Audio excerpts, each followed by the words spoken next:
Video चालू है बच्चों। हाँ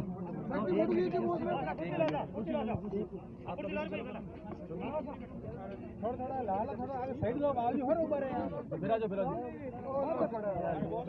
देखो भाई सब जना शांति रख ले निकलना था परसराम जी कहां है परसराम अरे खड़े आगे बराबर हो चालू है। नमस्कार, मैं फिर से राजीव देवसी और हम इस समय बिलाड़ा के यहाँ पर NH हाईवे पर यहाँ पर खड़े हैं और बिलाड़ा के लिए शुभ मंगल की बात यहाँ पे एक क्रांतिकारी संत बिलाड़ा में आए हैं। आप देख सकते हैं सुर्खियों में महाराज श्री कब आते हैं जब मंच पर आप कोई भजनों की प्रस्तुति को लेकर के कोई टाइमिंग आपके अनुसार से दिया नहीं गया था तो आपने वहाँ पर जो डायलॉग मारे थे वो आज डायलॉग सोशल मीडिया पे हंगामा मचा रहे हैं, लोग उनकी क्लिपिंग कर रहे हैं। और आपको बता दूं मैं विश्व स्तरीय गौशाला है वहाँ का अगर आप पता लगाएंगे तो वहाँ पर हर चीज़ अनुशासन में है और वहाँ पर एक जबरदस्त व्यवस्था है। वहाँ पर कैसी भी विकलांग गौ माता हो या कोई भी दुर्घटना हो जाए, गाड़ियाँ आपने चारों ओर भेज रखी है। और आप सुर्खियों में कब आते हैं जब आपने एक डायलॉग जो है आपका फेमस फूलचंद को वहाँ से बाहर भगाई, ऐसा कुछ धक्का ठोके बाहर ठोके ऐसा कुछ आपने बोला था और वो फेमस हो गया है। तो 1 मिनट में ही हम आपसे सिर्फ यही जानेंगे किस प्रकार की आपकी गौशाला है, कब से है, क्या क्या अपील आप जनता से करना चाहते हैं। भारत के अंदर हमारी जो 6 प्रकार की सेवाएं हैं, लावारिस गौवंश के लिए 18 एम्बुलेंस है। 36 कौम का कोई भी व्यक्ति बुलाए वो एम्बुलेंस निश्चित एरिया पर जाती है। एक दूसरी सेवा 5 राज्यों से घरेलू गौवंश आता है, पंजाब, हरियाणा, यूपी, मध्य प्रदेश और राजस्थान। इतना अच्छा इलाज होने से घरेलू बीमार गायें आती है और 800 गौशालाओं से बीमार गायें आती है 3। चौथा, पूरे भारत के अंदर 5000 डॉक्टर और कंपाउंडर तैयार करेंगे। 1800 डॉक्टर कंपाउंडर तैयार कर दिए और मौजूद में 125 कंपाउंडर अभी प्रशिक्षण ले रहे हैं। चौथा, 5वां मिशन कथा के माध्यम से जो हमारे दानदाता हैं उनके कथा करते हैं और कथावाचकों के लिए जो कथावाचक विश्व स्तरीय गौ चिकित्सालय में कथा करेगा महीने में 1 बार, तो हमारे पास में ऐसा भामाशा है उसे 51,000 की भी दक्षिणा वो देंगे। और 6ठा मिशन, देश का सबसे बड़ा संगठन है कामधेनु सेना, जिसका आपने भी यहाँ पर इसका सक्रियता देखी है। तो रोजाना कहीं न कहीं भारत के अंदर कटने के लिए गायें जाती है या मान लीजिए मतलब क्या है कि सड़कों पर एक्सीडेंट है, कामधेनु सैनिक उनको नजदीक गौशाला में भिजवाते हैं और आपके सामने मैंने लंपी योद्धा पत्र, सम्मान पत्र दिए हैं और उनका मनोबल बढ़ाया है। निःशुल्क कार्ड बनाए जाते हैं जिन युवाओं के कार्ड नहीं हैं, चाहे वो गायों की सेवा करने वाला कोई भी व्यक्ति हो, किसी भी समाज का हो, निःशुल्क कार्ड बनता है, निःशुल्क पद दिया जाता है और निःशुल्क उसे उपाधि दी जाती है। ये हमारे 6 मिशन हैं और विश्व स्तरीय गौ चिकित्सालय में 2500 गौवंश भर्ती है। और अभी मैंने एक लंपी योद्धा का देश का सबसे बड़ा मतलब क्या है शिविर लगाया था। रोजाना की 200 गौवंश वहाँ आते थे।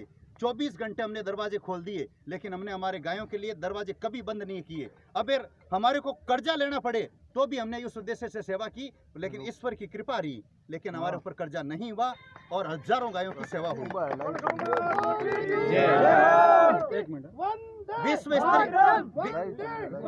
विश्व स्तरीय गौ चिकित्सालय में 400 कर्मचारी है जो इंसानों की हॉस्पिटल की तरह 3 पारियों में काम करते हैं, 8-8 घंटा की ड्यूटी की तरह।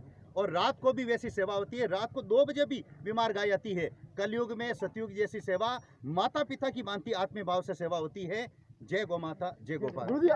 यही पूछना चाहेंगे आपको कि विश्व स्तरीय आपकी गौशाला है, वहाँ पर जो है एक चिकित्सा धाम भी है और आपको हथियार लेते हुए, आपको एक ट्रेनिंग देते हुए भी देखा जा सकता है। सशस्त्र आप सब सारा मुकाबला करना सिखाते हैं। सारी बातें जो है आपकी बहुत ही उचित और सही है। लेकिन एक चीज़ हम आपसे और पूछना चाहेंगे, जो आपने कहा धक्का ठोक बाट ठोको वो तो आपका पूरा बनता है, लेकिन एक जो गाली गलोच जो हुआ था उसमें ट्रोल किया गया था काफी लोगों को।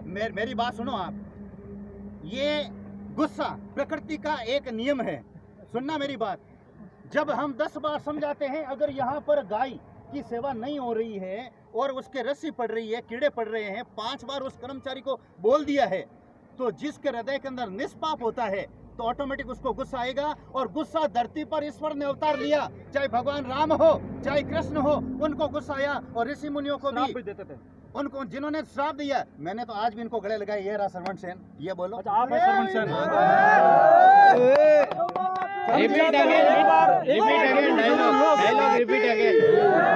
बात को सुने आप, माइता की गाड़ियां घी की नालियां, राजस्थानी कहावत है। ये देखो आप श्रवण जी, ये देखो मेरे जांबाज कमाटो है। मैं कहता हूं अगर आपका लड़का, मान लीजिए आपका लड़का छोटा सा 18 साल का है और वो चोरी कर रहा है या सिगरेट पी रहा है, आपके मुंह से गुस्सा निकलेगा मैं रात बढ़िया घर की मतलब कहीं बुंडी लगावे हैं, क्यों मतलब कहीं क्यों नशा करे पढ़ाई कर, ये निकलेगा। लेकिन उसमें अपनप तो होता है, क्या होता है, अपनप तो होता है। हमारे दुर्वासा ऋषि हो और कोई भी ऋषि हो, प्रत्येक, मैं कहता हूं आप अपने सूरज के सामने प्रतिज्ञा कर लें, जितने भी लोग खड़े हैं, क्या जीवन में कभी आपको गुस्सा नहीं आया? आया है, गाली भी बोलते हैं, हो जाता है, सार्वजनिक मंच पर बोलेगी, इसलिए आपसे पूछा। लेकिन हम चाहेंगे जरूर विजिट करें, एक बार जाकर के खुद अपनी आंखों से देखें, और हम भी जरूर जाएंगे। पत्रकार साहब, सीनियर, आप कुछ पूछना चाहेंगे? बहुत बहुत धन्यवाद, बॉस का सभा बहुत अच्छा है। वो डायलॉग मारा अभी, देखो डायलॉग रिपीट। पूछना चाह रहे थे आखिर फूलचंद का वाकया क्या हुआ था? किस वजह से फूलचंद को धक्का निकाल के बाहर निकाला गया? देखो ऐसा है कि वो फूलचंद तो मेरे पुत्र के समान है, वो तो आज भी मेरा मतलब कि शिष्य मेरे पास आता है, कहने का मतलब है ये ऐसा हुआ था कि शनि जयंती पर नागौर के अंदर एक जिला स्तर की प्रतियोगिता हुई, जिसमें कलाकारों को समय दिया गया था। उसमें मैं मुख्य अतिथि था और मेरे सानिध्य में हो रही थी। लेकिन जैसे मान लीजिए उदाहरण के तौर पर आप बड़े कलाकार हैं, इनको 15 मिनट दिया, और आप छोटे कलाकार हैं, इनको 3 मिनट दिया, ये मुझे अच्छा नहीं लगा। तो हमने मीटिंग की, अगली जो मतलब क्या जिला स्तर की प्रतियोगिता करते हैं, तो फिर हमने 28 तारीख को की, 28 जून को।